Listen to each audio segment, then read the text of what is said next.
Como le anticipábamos en la presentación, vamos a conversar ahora con nuestros invitados sobre el tema sindical, alrededor de la unificación o no de las CGTs. Ya estamos con Jorge Duarte de Infogremiales. ¿Qué tal? ¿Cómo estás? ¿Qué tal? Buenas tardes. Aurelio Tomás de Perfil. ¿Cómo estás? Mucho gusto. Y Lucho Aguilar de La Izquierda Diario.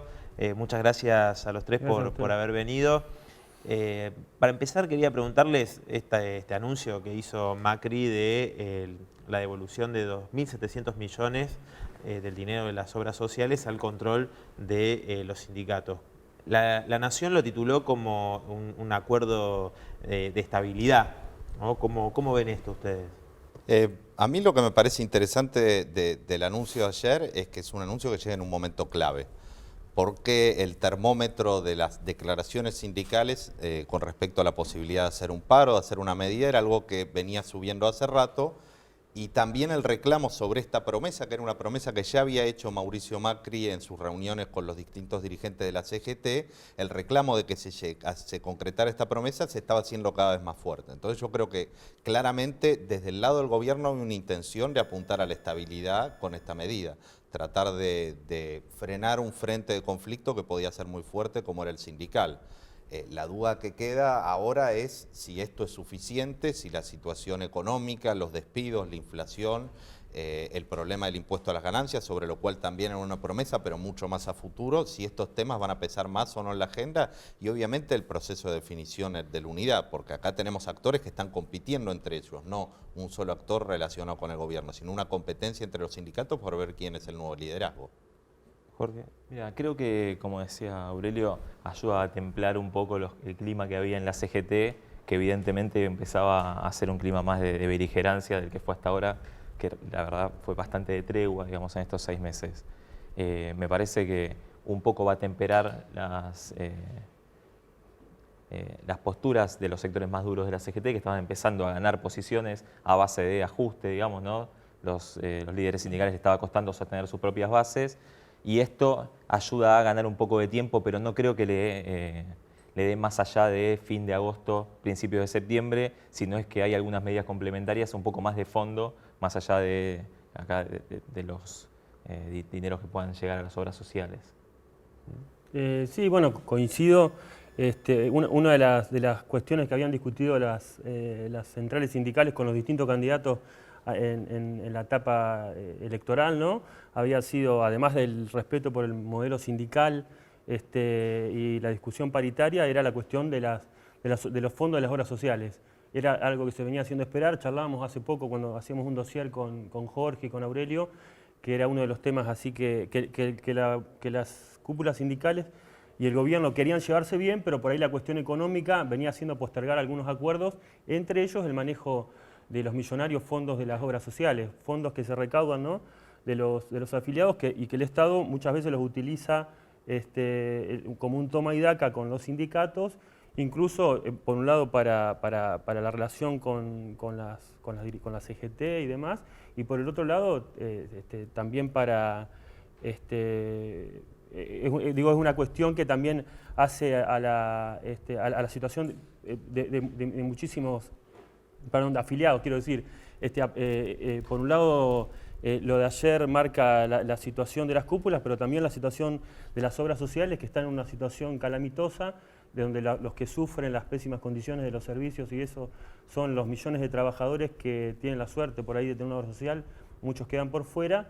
Pero bueno, es cierto que lo de ayer fue una escena que se venía esperando, y quizás por cuestiones económicas y demás, el gobierno la venía postergando. También, como dice Aurelio, y Jorge, tiene que ver también con la próxima la discusión por la unificación de la CGT, y era algo que, bueno, intenta calmar los ánimos en un panorama un poco de discusiones y demás.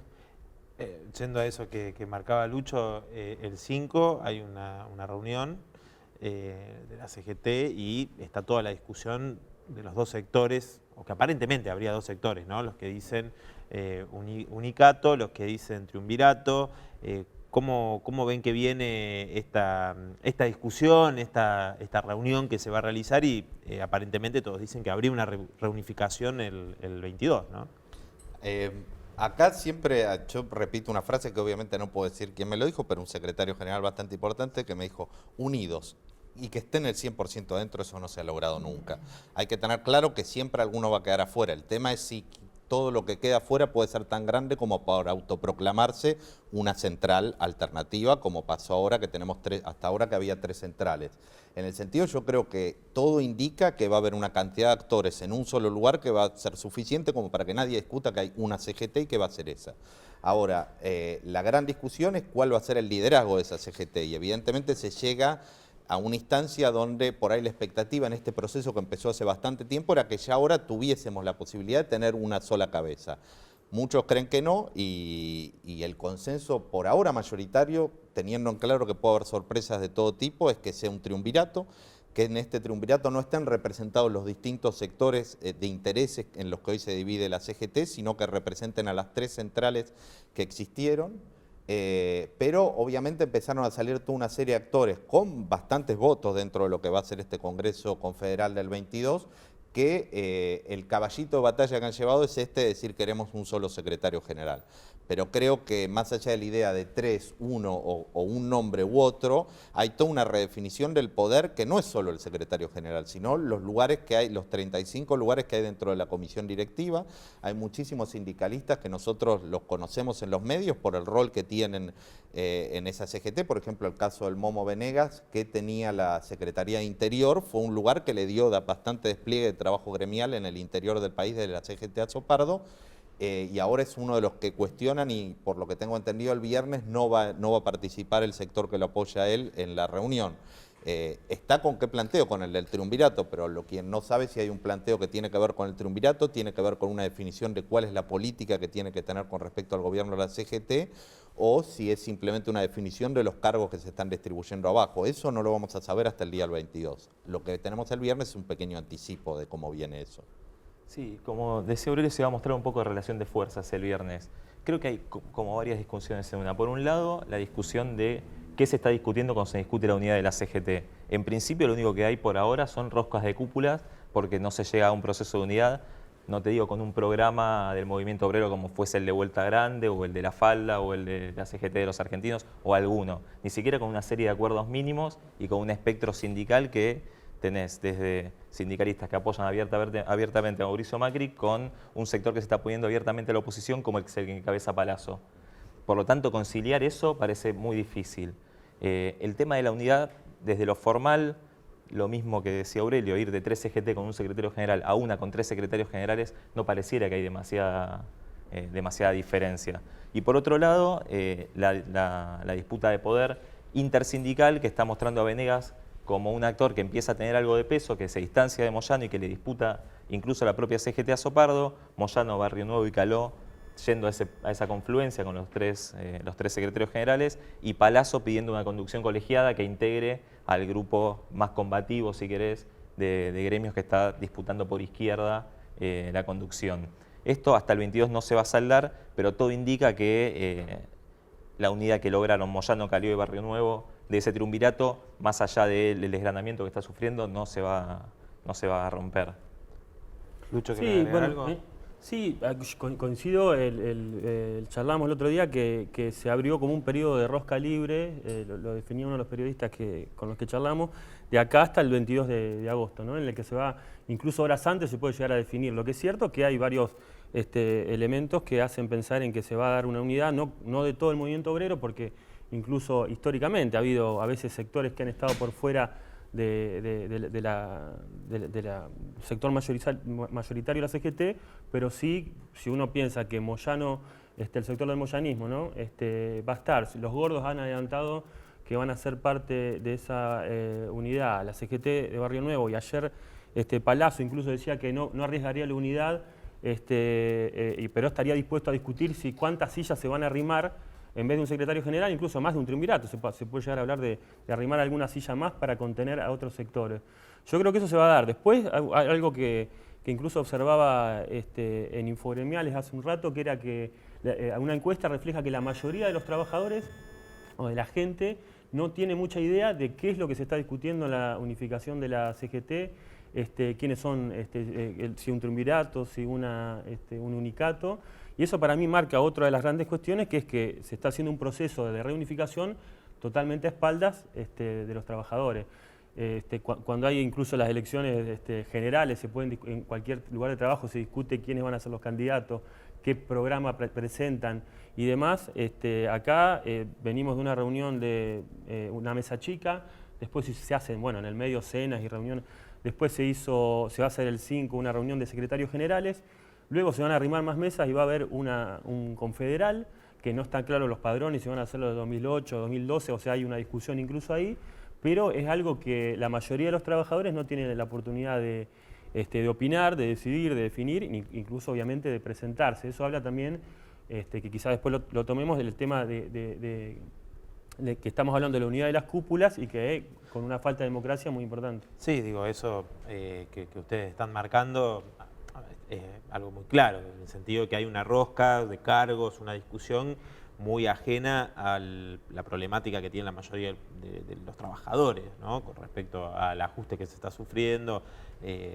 Vos, Jorge, marcabas antes que se empezó a hablar del paro, Moyano empezó a decir, bueno, puede ser, algunos con un poco más de euforia, otros menos, diciendo algo, porque no, digo, ya es insostenible que no digan absolutamente nada, pero digo, está claro que lo de las obras sociales busca lubricar y tratar de decir, bueno, mantengamos esta estabilidad, esta paz social y también seguir en una discusión completamente alejada, ¿no? de la problemática de los trabajadores y de la participación, ¿no? Tengamos en cuenta también, y ahí quería preguntarles más a ustedes que cómo ven o qué pueden decir de lo singular o lo particular que tiene la estructura sindical argentina, digo, con respecto a otros países. Digo, tengamos en cuenta que hay secretarios generales que están hace más de 2 décadas, ¿no? Casi 3 décadas, de los más importantes, ¿no? Entonces, por ahí yo quería que ustedes nos comentaran un poco qué es lo que les parece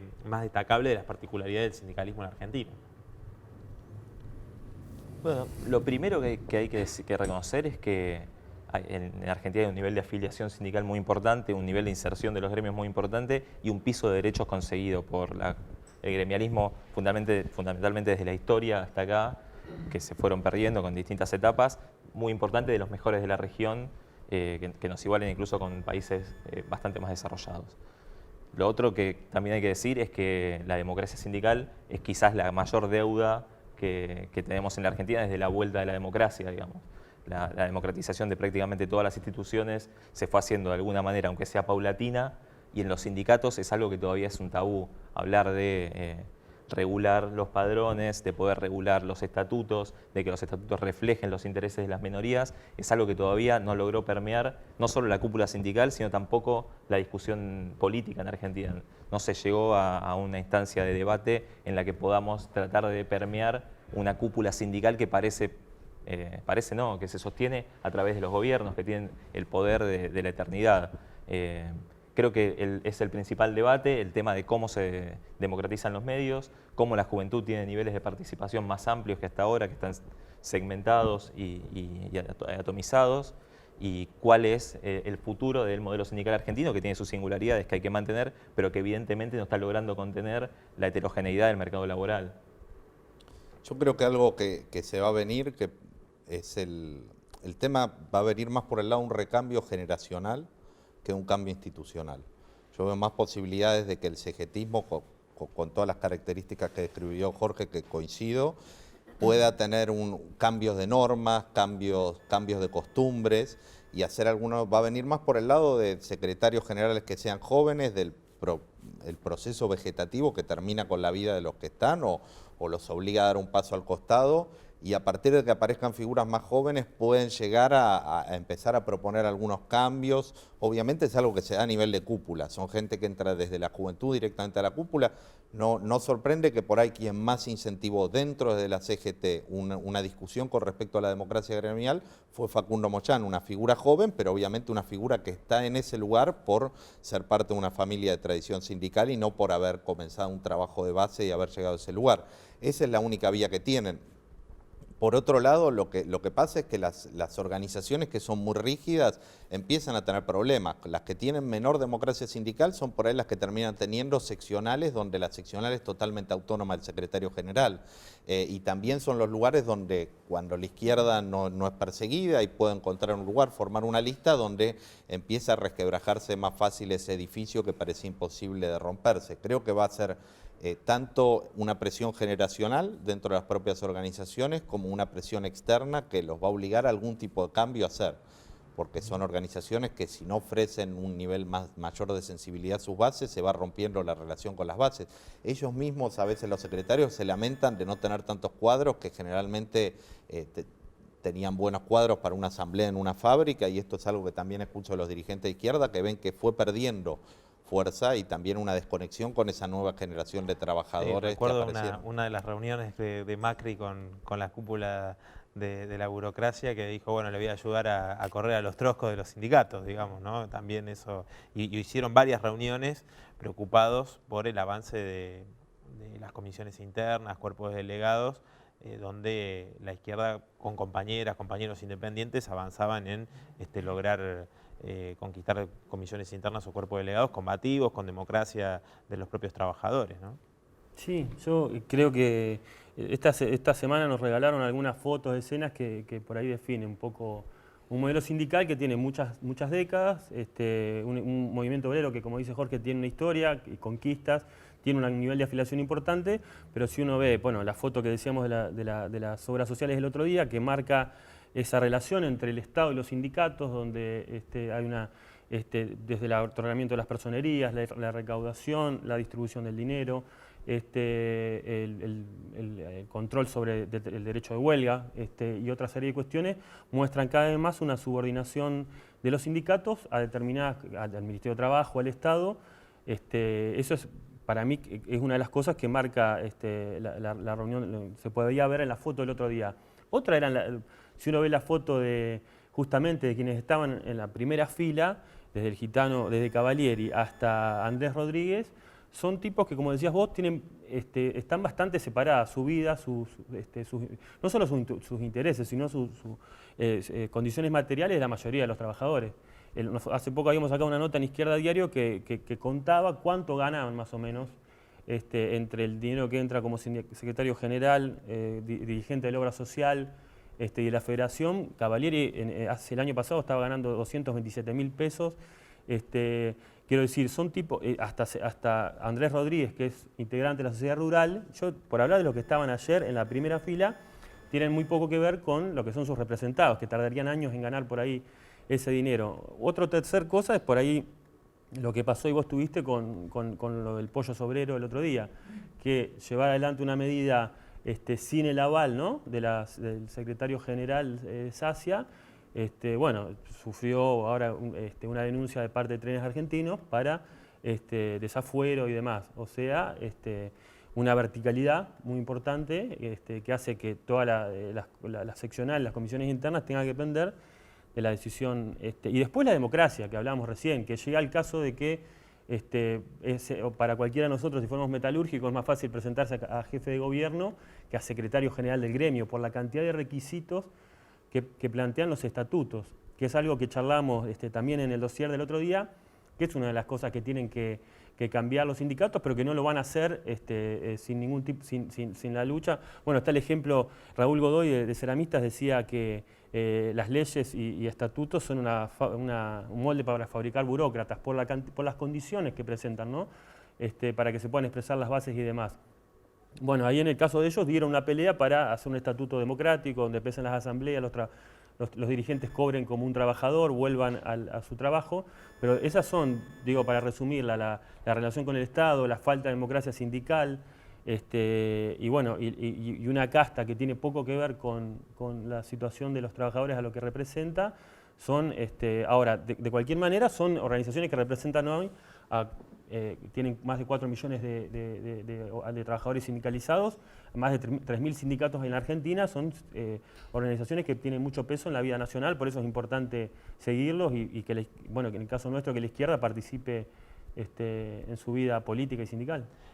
Una pregunta por lo que decía Lucho con respecto a lo del pollo sobrero y lo que hace a la Unión Ferroviaria de ADEO. Ayer estuve allí en un acto de solidaridad. Ellos tenían una asamblea y previo a eso se realizó un acto de solidaridad que fueron distintas organizaciones obreras. Y bueno, quería preguntarles cómo veían eso, ¿no? Si responde por ahí también a un ataque, un intento de ataque hacia los sectores combativos, si tiene que ver con el fallo de la Corte, ¿no? O ustedes creen que no tiene tanto que ver con eso. No, yo creo que está en línea con el fallo de la Corte, aunque no sé si el fallo de la Corte estrictamente se puede aplicar en este caso. Lo que sí me parece que es una medida de disciplinamiento para los sectores que están rompiendo la tregua que una parte importante del sindicalismo tiene con el gobierno. Ayer otro juez del Chaco también profundizó el fallo de la Corte y pidió que los gremios estatales, además de denunciar las medidas de fuerza, las tienen que denunciar con 48 horas de anticipación y tienen que establecer ciertas pautas mínimas de atención al público para que no sean ilegales. O sea, el derecho de huelga está siendo cercenado de distintos lugares. Hay que ver si esta avanzada que sea desde los sindicatos más burocratizados, si querés, y desde el Poder Judicial con el aval del Gobierno Nacional, logra instalarse o en realidad es alguna intentona, como se intentó también el protocolo antipiquetes y algunas otras medidas que en realidad se fueron probando y testeando y de acuerdo a cómo se palpaba el humor social, después se las archivó. Mi opinión es que analizando el fallo de la Corte no le impide al jefe al secretario general de una seccional o inclusive a una comisión interna de un sindicato reconocido en su ámbito de representación, en el caso del pollo sobrero la seccional oeste, en el caso de una comisión podría ser una fábrica, en su ámbito de representación el fallo no debería en ningún modo prohibirles la capacidad, impide a un sindicato en formación, a un grupo político que no tiene delegados o no llegó a alguna instancia gremial. Esa es mi opinión del análisis del fallo jurídico con los juristas que yo hablé después de que salió el fallo. Pero todos los que anticipaban es que un fallo de la Corte es una señal, nada más, no es una letra directa que tiene que aplicarse de forma directa.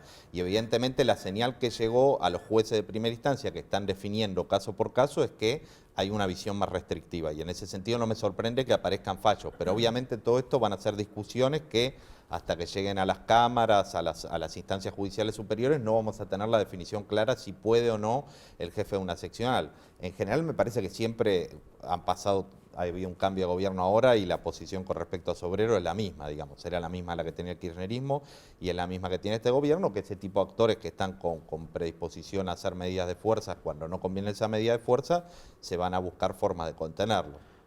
Sí, coincido con lo que vos marcás con respecto a que dependerá también de la relación de fuerzas que puedan establecer los trabajadores, los sectores combativos también para impedir que se avance con este tipo de fallo o que se quiera utilizar o interpretar de una manera contraria a los sectores combativos.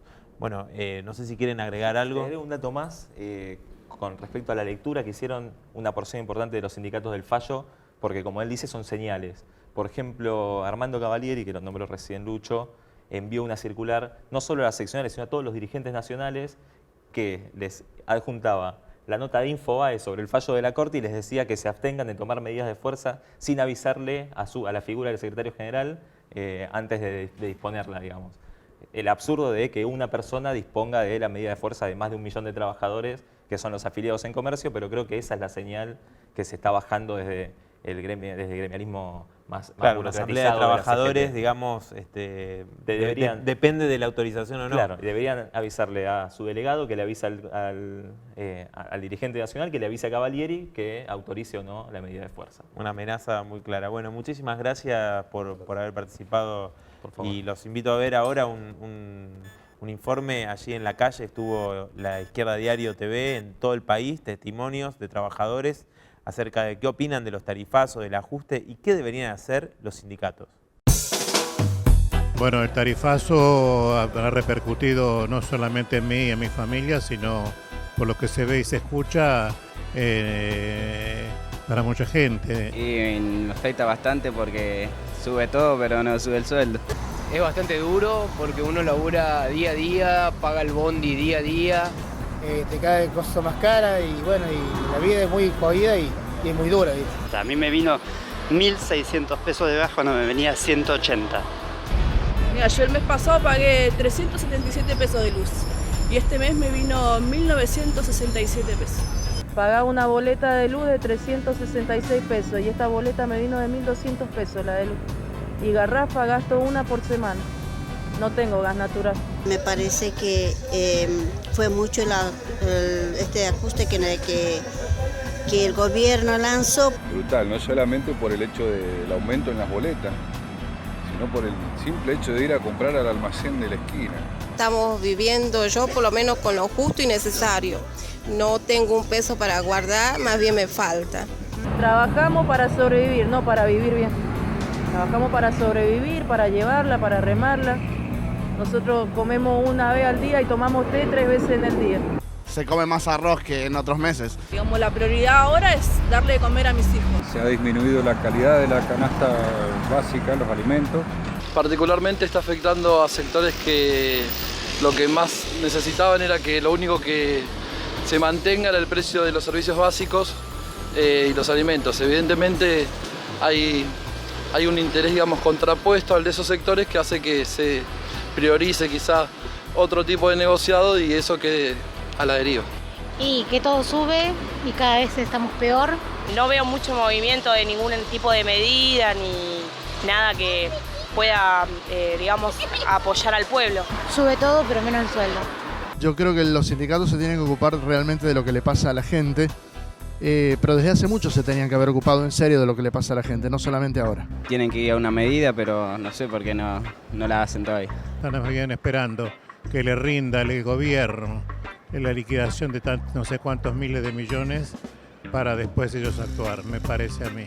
Va a ser un poco difícil, deberían, pero me parece que por ahora tienen comprado los medios y los sindicatos. Yo creo que deben cobrar por debajo de la mesa algo. El país va cada vez más para atrás y la verdad que es un desastre. Algo hay que hacer. Los dirigentes, digamos, ¿no? Están más interesados en sus cuestiones personales que lo que está sufriendo el pueblo, lo que está sufriendo la población, digamos. Deberían ponerse del lado de la gente y no del lado que les conviene a ellos, porque ellos también a veces concuerdan con lo que hacen todo este tipo de maniobras para afectar a la gente. Pienso que ellos deberían pensar, si Macri dijo pobreza cero, la verdad que hasta ahora no se ha visto todavía, me parece que va todo en contra. Sí. Habría que llevar una medida para que aumenten el sueldo de los trabajadores, para que realmente podamos, con la canasta familiar, a nivel de todo, más o menos. Entonces el gobierno va avanzando porque los sindicatos especialmente no hacen nada. Están siendo pasivos, están esperando, espero que no por mucho. Porque tienen intereses de que el gobierno les puede solucionar, como las obras sociales. No sé, yo creo que las centrales están haciendo su negocio. Paro nacional sí, yo también, eso está bueno, ¿no? Porque es una manera de quejarse son los derechos de cada uno, del ciudadano, ¿no? Eso está perfecto. Yo llamaría al paro indeterminado en realidad. Soy más de ese. Yo creo que es una manera de expresarle al gobierno que estamos en desacuerdo con muchas cosas. Totalmente de acuerdo, es la única forma. No creo que no queda otra y si no lo hacemos nosotros no lo hace nadie. Que se manifiesten para que el presidente que tenemos se vaya. Bueno. Que cambie todo esto, que cambie este gobierno. Porque si no va a pasar lo que pasó cuando estaba de la Rúa y se va a terminar yendo en un helicóptero. Nosotros lo hemos elegido y lo hemos elegido por un cambio bueno. En realidad nadie esperaba esto. Tiene que tomar una medida y tiene que ser contundente. Creo que sería el puntapié inicial, un paro general para mostrar un descontento, pero no debería ser la única medida. Tendrían que haber medidas un poco más duras propuestas por las centrales sindicales. Bueno, quedó clarísimo el contraste entre la opinión de trabajadoras, de trabajadores, con la práctica, con lo que está haciendo hoy la burocracia sindical preocupada por la rosca de los cargos de la CGT, ajena al interés de los trabajadores y otorgando una tregua enorme al gobierno, permitiendo que pasen los despidos, el tarifazo, suspensiones en muchas industrias. Creo que es una muestra muy clara, por eso nosotros hemos estado en el día de ayer defendiendo, acompañando en la defensa al Pollo Sobrero, en la Unión Ferroviaria de Aedo, que expresa claramente un intento desde el gobierno, de la justicia, las patronales, de atacar a todos los sectores de trabajadores sectores que quieran enfrentar el ajuste y que tomen decisiones de llevar adelante medidas de fuerza. En ese sentido, se ha lanzado una campaña para que no se criminalice la protesta y por eso estuvimos ayer en la Unión Ferroviaria.